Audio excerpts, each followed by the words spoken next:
Rencontrer le 1047B, le drone furtif de l'US Navy d'une valeur de 1,5 milliard de dollars. La marine américaine a presque développé un drone d'attaque furtif armé et lancé depuis un porte-avions pour ajouter de nouvelles dimensions à la puissance projetée dans le domaine maritime. Ce drone aurait effectué des missions offensives avancées à haut risque contre les défenses aériennes ennemies, les navires de surface ennemis et même les avions de combat adverses. De plus, ce drone pionnier avait le potentiel de servir d'avion ravitailleur lancé depuis un porte-avions. Le drone était basé sur l'aéronef de démonstration X-47B développé par Northrop Grumman, qui avait déjà atteint une étape importante en atterrissant de manière autonome sur un porte-avions dans le cadre du programme de démonstration de systèmes aériens de combat sans pilote embarqué, UCAD.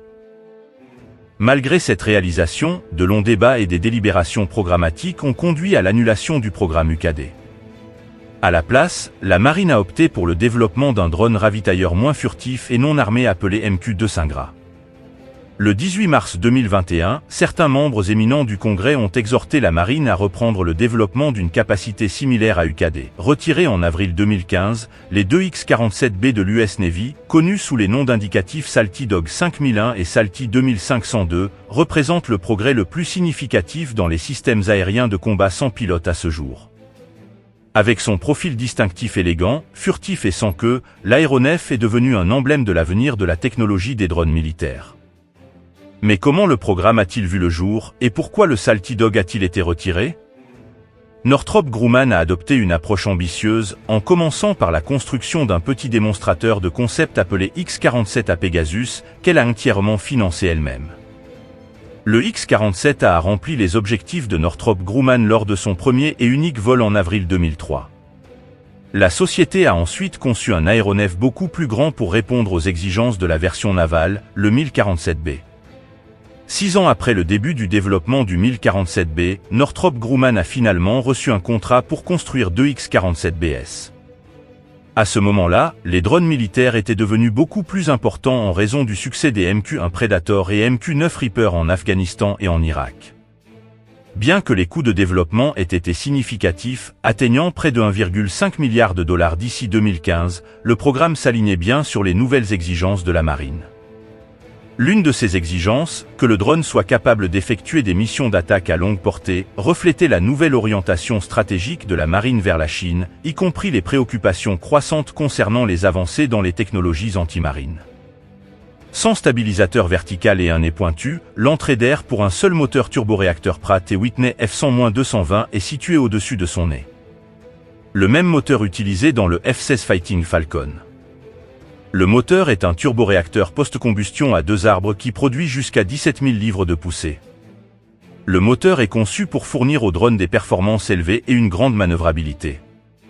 Le 1047B a une envergure de 62 pieds et une longueur de 38 pieds, avec un poids à vide d'environ 14 000 livres et un poids maximal au décollage de 44 000 livres. Il peut atteindre une vitesse de croisière de 685 000 par heure et a une portée opérationnelle de plus de 2100 000 nautiques. Son altitude opérationnelle est jusqu'à 40 000 pieds. Les essais en vol du 1047B ont commencé en 2011 et ont duré un peu plus de 4 ans. Pendant cette période, il a démontré la capacité à effectuer une gamme complète d'opérations aériennes non pilotées et d'opérations aériennes non combattantes telles que la manipulation sur le pont, le lancement et la récupération. L'intégration avec les opérations d'aéronefs pilotés et le ravitaillement en vol à partir d'un avion citerne piloté ont également été réalisés. Ce sont des réalisations significatives pour les aéronefs autonomes sans pilote. Ensuite, lorsqu'un X-47B a atterri de manière autonome sur l'USS George H.W. Bush le 10 novembre 2013, beaucoup l'ont considéré comme un moment historique dans le développement de la technologie militaire des drones, car les atterrissages sur porte-avions sont l'une des tâches les plus difficiles pour les pilotes.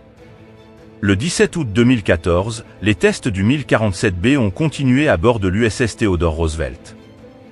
Pendant cette phase, l'environnement contrôlé numérisé du porte-avions du UAV a été testé, y compris la communication et l'interaction entre le drone et le personnel du porte-avions lors du lancement, de la récupération et des opérations de vol.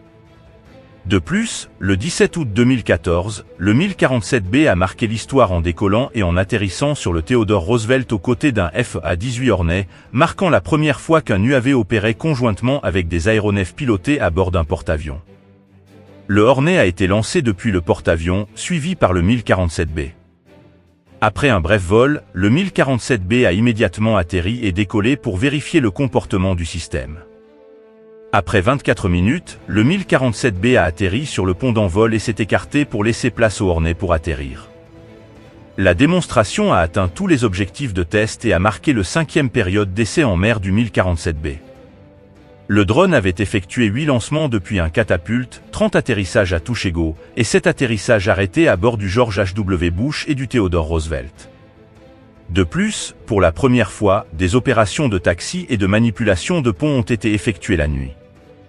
Le 1047B a atteint son objectif d'effectuer des lancements et des récupérations à des intervalles de 90 secondes avec des Hornets pilotés. En avril 2015, le 1047B a atteint un autre jalon en réussissant à réaliser le premier ravitaillement aérien entièrement autonome au monde avec un avion citerne Omega RC-707 au large de la côte du Maryland. Cela marquait l'achèvement de toutes les tâches de démonstration majeures requises du drone.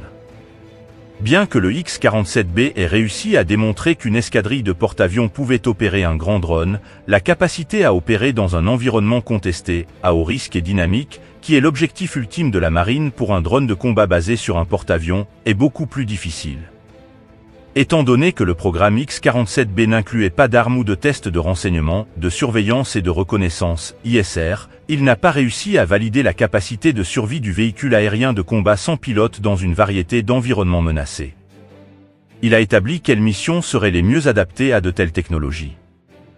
À ce stade, la conclusion du programme suggère que bien qu'impressionnantes, les technologies de base existantes dans le 1047B ont encore un long chemin à parcourir avant de pouvoir soutenir des opérations de combat autonomes. En février 2016, la marine a décidé de changer la vocation du 1047B, passant d'un avion de surveillance et d'attaque à un drone de reconnaissance et de ravitaillement aérien avec une capacité d'attaque limitée. Le changement faisait suite à un examen de haut niveau et à une restructuration du projet au C-Class désormais défunt. À la place, une compétition beaucoup moins ambitieuse a émergé pour fournir un drone ravitailleur basé sur un porte-avions. Cela était connu sous le nom de programme de système de ravitaillement aérien basé sur porte-avions, PBAR, que Boeing a remporté, tandis que Northrop Grumman a choisi de ne pas concourir. Bien qu'au moins l'un des 1447BS ait été équipé d'une nacelle de ravitaillement en préparation pour l'enchère, les aventures du 1047B se sont arrêtées ici. Ils ont été stockés dans les vastes installations de l'usine 42 de la société à Palmdale, en Californie, où ils restent à ce jour. Il est regrettable que le 1047B n'ait jamais été mis en service et par conséquent, la marine a fait un pas en arrière. Cependant, un nouveau drone, le MQ-2 Singra, devrait rejoindre la flotte en 2026 en tant que drone de ravitaillement en vol. Bien qu'il s'agisse d'une avancée significative qui étendra la portée des avions pilotés, il peut ne pas être le type de drone auquel les passionnés du combat pensaient. Merci.